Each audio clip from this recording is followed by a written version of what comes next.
Bonjour à tous. Aujourd'hui, on va se plonger dans une analyse qui vient d'un serment de éveil à la vérité. On va explorer une perspective spirituelle sur l'amour, sur ce qui est son véritable opposé, et puis on verra le rôle de nos actions à nous les humains dans cette grande lutte entre la lumière et les ténèbres. C'est parti. On commence tout de suite avec une question qui a l'air simple comme ça. Quel est le véritable opposé de l'amour? Spontanément, on pense à la haine, bien sûr. Mais la source qu'on explore aujourd'hui nous dit de regarder ailleurs, vers une émotion bien plus personnelle et en fait bien plus destructrice. Eh bien voilà la réponse. D'après ce texte, le vrai contraire de l'amour, ce n'est pas la haine, mais la jalousie. Et ça change pas mal de choses. Pensez-y, la haine, aussi terrible soit-elle, elle est souvent tournée vers l'extérieur. La jalousie, elle, c'est un poison qui nous ronge de l'intérieur. C'est beaucoup, beaucoup plus insidieux. Allez, on entre dans le vif du sujet avec cette première partie. On va essayer de comprendre pourquoi la jalousie est vue comme une force si dévastatrice. Et la clé, c'est de comprendre qu'elle ne détruit pas seulement les autres, mais d'abord et avant tout, elle nous détruit nous-mêmes. Et là, on a une définition qui est vraiment, vraiment intéressante. La jalousie, ce n'est pas juste vouloir ce que l'autre a. Non, ici, c'est décrit comme un acte d'auto-sabotage. C'est une attaque qu'on mène contre la personne qu'on rêve de devenir. C'est une force qui nous bloque, qui nous empêche d'atteindre notre propre idéal.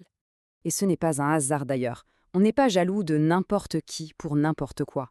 Le texte le dit bien, la jalousie, elle vise pile les personnes qui excellent là où on aimerait briller. Un sportif sera jaloux d'un autre sportif, pas d'un violoniste. Cette émotion, au fond, c'est un miroir un peu déformant de nos aspirations les plus profondes. Bon, alors comment on s'en sort? Comment on dépasse cette force destructrice? La source nous donne une méthode en 3 temps. D'abord, il faut être honnête avec soi-même. Ensuite, et c'est le plus dur, il faut changer complètement de perspective. Au lieu de ruminer, il faut activement souhaiter le bonheur de l'autre. Et c'est là que ça devient puissant. En faisant ça, en bénissant sa réussite, on s'aligne en fait avec ce succès qu'on désire. Et petit à petit, on se rapproche de notre propre idéal. Ok, alors maintenant, on change un peu de dimension. On quitte la psychologie pure pour aborder le côté plus métaphysique. Parce que d'après ce texte, ces émotions négatives, elles ne font pas que nous faire du mal, elles ont des conséquences spirituelles bien réelles. Elles créent une sorte de pont avec des forces plus sombres. Et pour nous montrer jusqu'où peut mener la jalousie, le texte utilise cette allégorie ultra puissante. La chute de l'ange le plus lumineux, Lucifer, n'aurait pas été provoquée par la haine, mais par la jalousie, la même émotion qui nous ronge, nous les humains. C'est une sacrée mise en garde sur le pouvoir de destruction de ce sentiment. Cette image, elle est super parlante pour expliquer un concept qu'on appelle la loi de la résonance. L'idée, c'est que nos émotions sont comme des aimants. Le fait de se réjouir du malheur de quelqu'un d'autre, ce qu'on appelle en allemand la Schadenfreude, ça créerait une sorte de brèche, une échelle de cordes, qui inviterait des influences négatives dans notre vie. Et attention, les conséquences de cette connexion, elles ne sont pas juste abstraites. Le texte les décrit comme très concrètes, s'immisçant partout dans nos vies. Ça peut être la ruine financière, la maladie, la zizanie dans nos relations, ou juste ce sentiment permanent que rien ne va. C'est une porte qu'on ouvre sur le chaos avec nos propres pensées. Bon, on a vu le côté un peu sombre. Mais alors, comment on s'en sort? C'est là qu'on aborde la solution. Cette partie introduit un principe spirituel majeur qui est une véritable source d'espoir pour contrer ces forces négatives. Voilà, c'est dit de manière très claire, très directe. Le point central de ce texte, c'est que le pouvoir de la lumière, ou de Dieu, est absolu. C'est incontestable. Peu importe la force apparente des influences négatives, elles ne peuvent, au final, jamais l'emporter sur le bien. J'aime beaucoup cette analogie du fleuve, elle est très claire. Elle explique que le bien et le mal ne sont pas du tout deux forces égales qui s'affrontent. Le monde céleste, c'est la source immense et pure du fleuve, alors que le monde infernal, ce n'est qu'une petite zone boueuse tout en bas, dans le delta. Le rapport de force n'a juste rien à voir. Et ça, c'est vraiment le point philosophique central. Le mal n'a pas d'existence en soi. Il n'existe que là où la lumière n'est pas, dans le vide. C'est exactement comme l'obscurité dans une pièce. Elle n'a aucun pouvoir. Il suffit d'allumer une bougie pour qu'elle disparaisse instantanément. Alors, comment cette fameuse lumière se manifeste concrètement sur Terre? Cette dernière partie nous ramène de ces grandes idées cosmiques à notre échelle, à l'échelle humaine.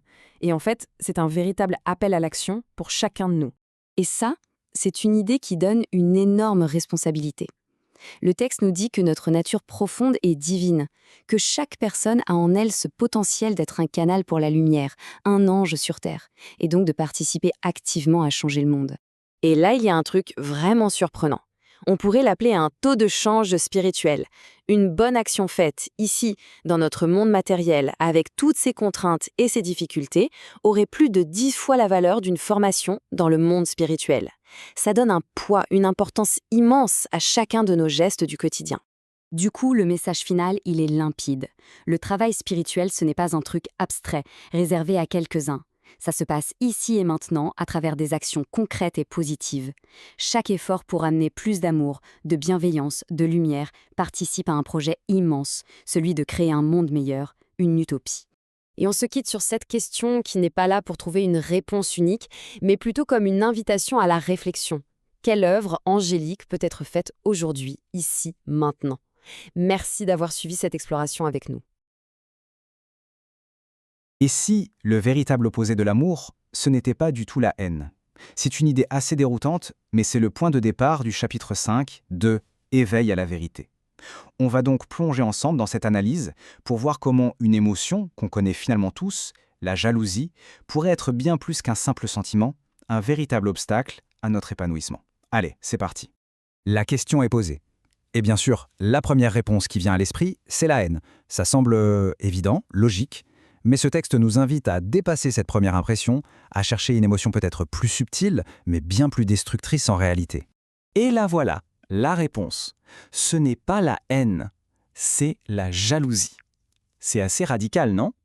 Selon cette perspective, c'est vraiment la jalousie qui est l'antithèse de l'amour. Et cette affirmation, elle va vraiment changer notre façon de voir les choses tout au long de cette exploration. Alors, on peut se demander, mais pourquoi? En quoi la jalousie serait-il pire que la haine? Eh bien, la raison est simple. Ce n'est pas juste une émotion passagère. C'est décrit ici comme un véritable processus, un poison mental qui s'infiltre et agit en profondeur. Et là, on arrive au cœur du problème. Parce que la jalousie, en fait, elle n'est pas tant dirigée vers les autres que contre soi-même. C'est comme une arme qu'on retourne contre soi. Un pur mécanisme d'auto-sabotage qui nous bloque, qui nous empêche d'atteindre l'idéal qu'on s'est fixé. Ce qui est intéressant, c'est que cette jalousie, elle ne fera pas au hasard. Pas du tout. Elle est presque chirurgicale. Elle va viser très précisément les personnes qui ont réussi là où on aimerait réussir. Celles qui incarnent ce qu'on aspire à devenir. Et du coup, ces personnes, sans le vouloir, deviennent le miroir de nos propres rêves, de nos propres ambitions inassouvies. Et c'est là que le piège se referme.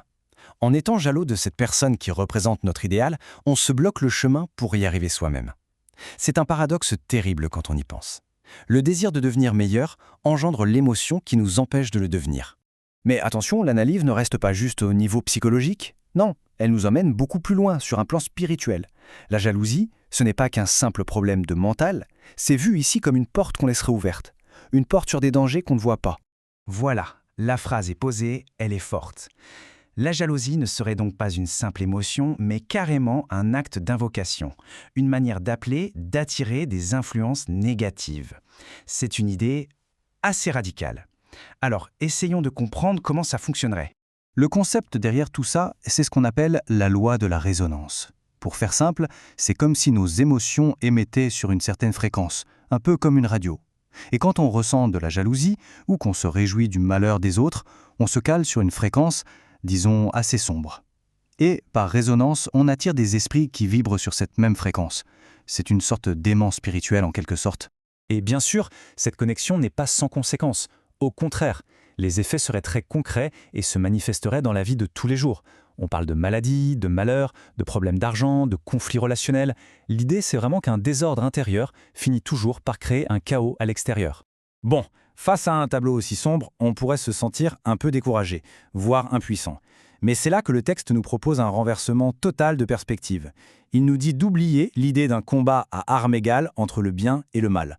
Le principe de base est bien plus simple. La lumière est, par définition, souveraine.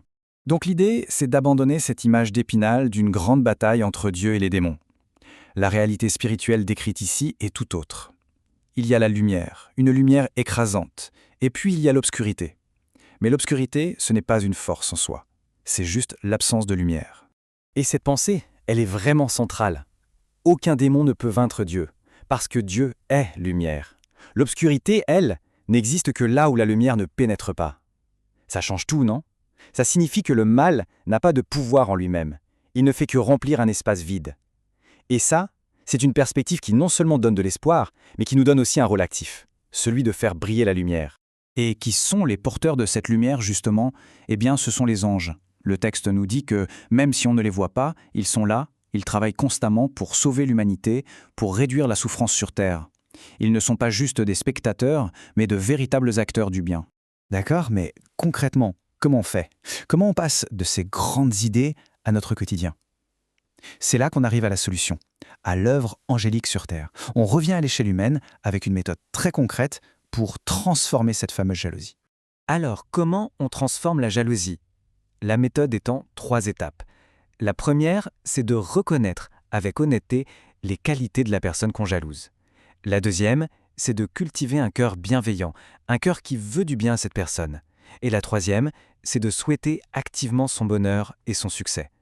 C'est un vrai travail de transformation intérieure. Et l'effet de cette pratique, il est fascinant.